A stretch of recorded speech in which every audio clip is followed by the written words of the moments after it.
Bonjour, aujourd'hui j'avais hâte de vous retrouver à Jazz Café. Nous vous présentons en effet 4 musiciens. À eux 4, 120 ans à peu près.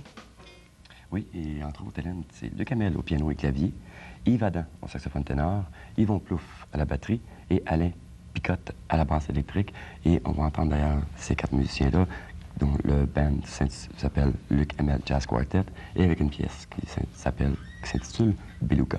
Et c'est une composition de Luc. De Luc Hamel, C'est exact. Donc on les écoute tout de suite. Musique.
Superbe. C'est superbe. Il n'y a pas besoin de savoir le titre pour s'imaginer que nous étions au milieu des vagues.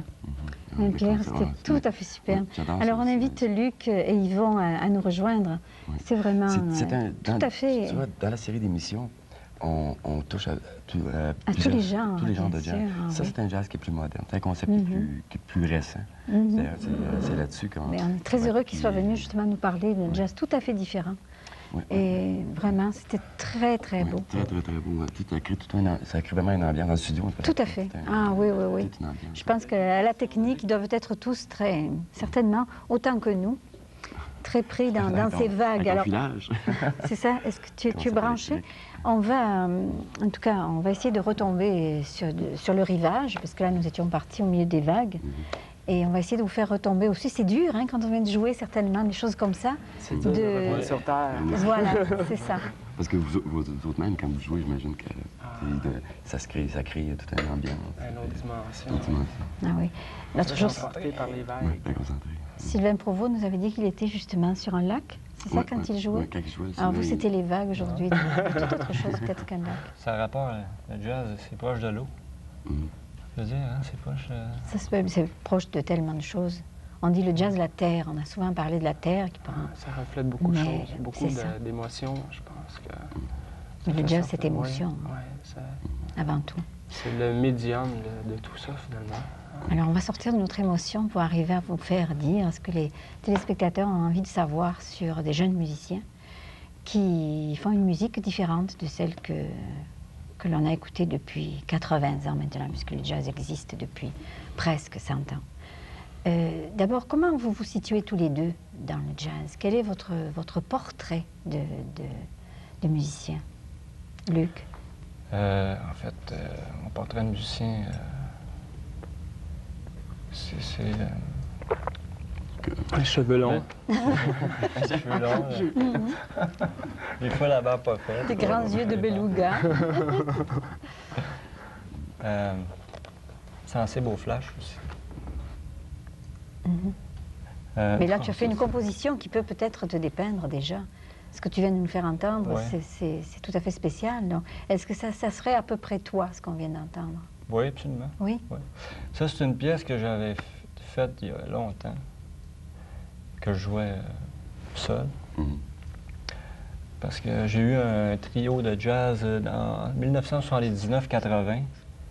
Tu t'es pas vieux? Et je l'avais fait juste après ça, donc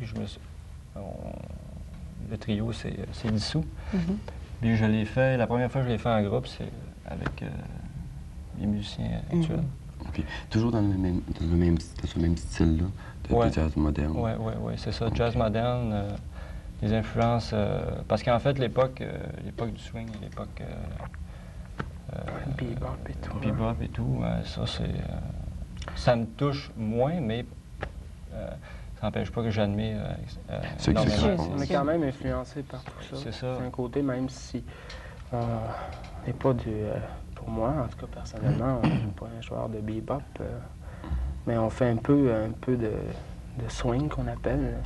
On en fait un peu dans le spectacle, mais finalement, c'est une influence du bagage qu'on a, tout le monde. Comme moi, je suis très influencé par les racines sont inéluctables, c'est certain qu'elles sont là, les racines. Ouais, mais disons que vous avez, vous, évolué à autre chose.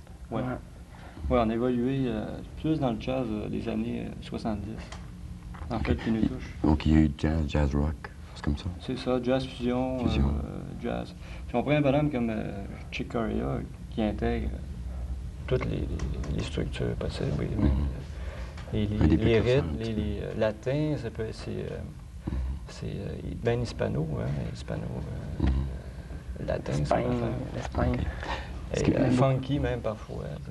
Ça intègre, ça englobe à peu près tous les styles qu'on peut imaginer dans le jazz. C'est un peu ça finalement qu'on fait nous autres aussi. C'est ça, le concept. C'est un peu, ça se promène de tous les côtés finalement. Mais Luc, avant de partir plus loin dans l'entrevue, j'aurais voulu qu'on parle des deux musiciens qui sont là près de nous, qui vont jouer tout à l'heure avec toi. Oui. Parce qu'on les a entendus tout à l'heure, c'était très beau, je voudrais que tu les présentes aussi. OK, alors il y avait au saxophone ténor Yves Adam. Et à la basse électrique, Alain Picotte. Ça fait 2 ans qu'on est ensemble, Quatuor. Et oui, justement, pourquoi le Quatuor? On s'entend absolument. Pourquoi le Quatuor?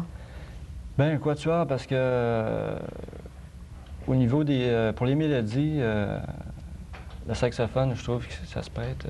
Non, là, c'était superbe, c'est vrai. Ça donne une chaleur.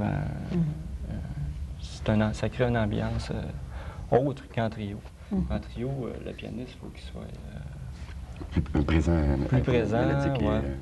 Puis je pense des fois, ça fait changement aussi. Ça apporte quelque chose d'autre, un autre... Ça donne de la place. Oui, puis il y a un échange aussi, tu sais, dans les solos. Les improvisations. Ça prête bien aux pièces qu'il écrit, lui, en tout cas. Oui, parce que ça s'entend bien, ça. Le Camel Quartet, le Jazz Quartet, c'est que des compositions. Oui. C'est ça, des compositions de Luc. De Luc seulement ou de... Oui, de mes compositions, mais on fait des arrangements sur certaines pièces. Tout le monde ensemble. Le Quatuor. Tout le monde met un peu son grain de sel. Ses idées. La soupe coûte meilleure. Mais disons, la grosse tête, c'est lui, là. La plus grosse note, c'est lui, les petites notes, c'est les autres, c'est ça? Mais est-ce que tu avais pensé à un saxophone quand tu as écrit ça? Oui. Parce qu'il est très présent. Toujours en fonction de... Je me suis rendu compte que quand je composais une pièce, je pensais toujours en fonction saxophone, en fonction quatuor. Puis la batterie en dernier. Et pourtant, tu parais indispensable parce qu'il a vraiment voulu, il a tenu à ce que tu sois là, dans ce que tu devais être bien important aujourd'hui. Ah ben oui. Moi, ce qui me surprend de toi, Luc, c'est ton approche musicale. Le fait que tu t'en sois venu au concept de jazz, que tu fais des compositions, mais que c'est par l'écoute, beaucoup. Tu n'as pas l'étude ou quoi que ce soit au niveau concept musical, non. C'est plus par l'écoute. C'est en écoutant que tu en es venu à ce principe-là. ce qu'on appelle autodidacte. Autodidacte, c'est ça. Et ça, c'est surprenant. Oui. Ben, en tout cas... Au point qu'on en discutait, c'est sûr que le monde dans le jazz n'a pas le choix. Il faut être autodidacte. Ça s'enseigne ça s'enseigne à l'université. Mais d'apprendre comme tel, ce qu'on apprend à l'école, c'est pas comme on apprend, nous. Non, j'ai pas une formation, comme on dit... académique, universitaire. J'ai plus appris en jouant, en pianotant des heures. Oui, tu en mets des heures, par exemple. Ça s'apprend pas. Ça fait combien d'années maintenant que tu pianotes, comme tu dis? Ça doit faire au l'entour de 16-17 ans. 16-17 ans. Ouais. Et tu veux, bien sûr, continuer.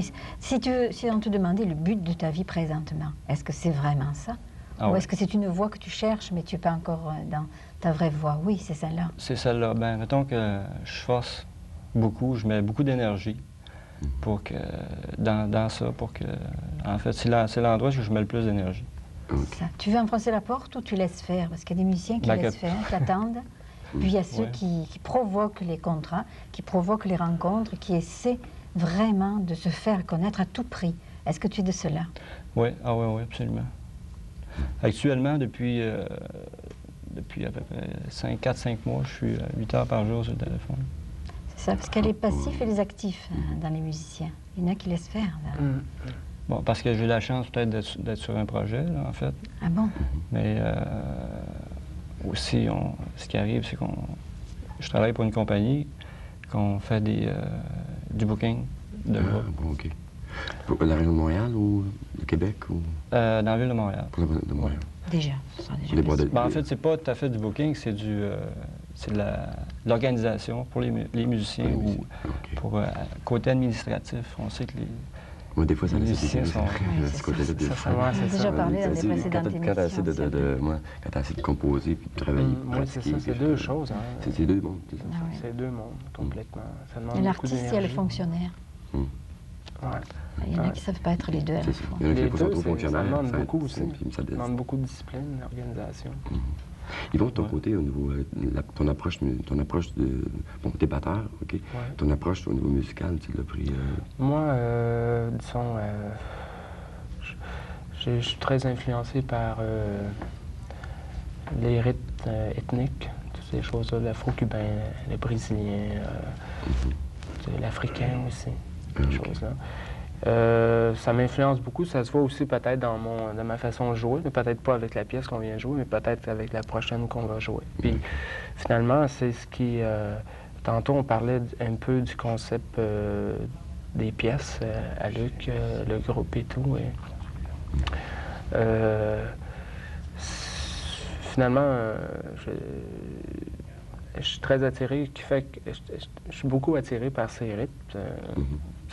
Parce que j'aime tellement toutes sortes de genres. As-tu voyagé pour en écouter un peu partout? Oui, j'ai voyagé. J'ai voyagé beaucoup. J'ai habité aussi un peu de temps à Los Angeles aussi. J'ai étudié là-bas et puis avec des bons professeurs. Tu as tendu l'oreille un peu à tout et tu as essayé de recueillir tout ce qui te plaisait. Oui, puis ça se reflète automatiquement. J'aime tellement ces choses-là, ces couleurs-là, les couleurs latines, qui fait qu'à un moment donné, tu viens imprimer un peu par tout ça. Et puis quand tu joues, ça sort automatiquement. Okay, quand tu es allé à Los Angeles, ton école, tu l'as fait avec ces rythmes-là seulement? Ou tu as fait beaucoup beaucoup dans les rythmes afro-cubains et puis brésiliens aussi. Et puis avec des bons professeurs, des très, très bons professeurs là-bas. J'avais dans une école et puis en privé, et puis voir un peu qu'est-ce qui se passait là-bas. Et tous ces espoirs-là que vous nous donnez, est-ce que ça a l'air de vous mener où? Est-ce qu'il y a des choses ces temps-ci qui bougent et qui ont l'air de devenir intéressantes pour vous, pour votre quatuor? Oui, ça s'en vient. Ben, en fait, ça, c'est toujours du travail. Hein. Bien sûr. Il ne faut pas lâcher. C'est le meilleur conseil que je peux donner. À ceux qui Mais ça avance, le concept, c'est-à-dire du spectacle, des pièces, puis on a quand même beaucoup de pièces de montée maintenant. Là, fait que quand on se produit, c'est juste l'original. Fait que, et puis, c'est un jazz bien accessible aussi. C'est un jazz pas commercial comme tel, mais assez accessible pour toutes les individus, oreilles, les c'est gens, ça. toutes les oreilles. Ouais. Mais dans ce comme Même justement, ceux ce qui ne connaissent pas concept-là. le jazz. C'est ça, c'est comme le monde il dit souvent les critiques que bon c'est commercial, c'est commercial ce que vous faites, les mélodies. Bon, on cherche pas à être commercial, ça vient comme ça finalement. C'est Luc qui compose les mélodies, puis qui arrive, puis qu'on travaille là-dessus, et puis on n'essaye pas de rien compliquer parce qu'on joue du jazz, mais juste de jouer tout simplement. Puis ça donne ce que ça donne, avec toutes les influences de tout le monde, de toutes les musiciennes, tous les musiciens finalement. Ça donne ça. Ça passe très vite, le temps déjà, avec la musique. Puis étant donné qu'on voudrait bien que vous entendre encore de nouveau, je pense que les auditeurs aussi. Ben, Est-ce qu'il n'y a pas de disque en préparation avant qu'on se quitte là? Il n'y a rien qui peut... Oui, il y a un projet d'album. Est-ce que vous allez venir nous en parler quand ce sera sorti? Ben, absolument. On fera la sortie peut-être de votre album aussi. Oui, ça serait bien. Alors, une sortie à Jazz Café de votre album. C'est ce que nous souhaitons à nous aussi. Alors on vous laisse rejoindre bien sûr Merci beaucoup. les deux autres membres de votre quatuor. Et puis on écoute quoi? Pierre, la pièce, ça va être la pièce tu es au Boléro. courant, c'est toi qui sais. Ça va être la pièce Rio. Rio, C'est ça. c'est ça. On se promène beaucoup aujourd'hui. Oui. Donc on imagine déjà un son un peu plus latin. C'est ça, ce sera plus latin puisque c'est Rio. Tout à l'heure, nous étions dans les vagues. Alors aujourd'hui, on vous a présenté 4 jeunes musiciens. Oui, le quatuor de Lecamel, qui en fait est Lecamel au piano et clavier, Yves Adam au saxophone ténor, Yvon Plouffe qu'on a eu à la batterie, Alain Picotte à la basse électrique. Et on écoute une pièce en terminant. La semaine prochaine. Oui, la semaine prochaine. Et Une bonne bonne nuit. truc. Au revoir. Au revoir.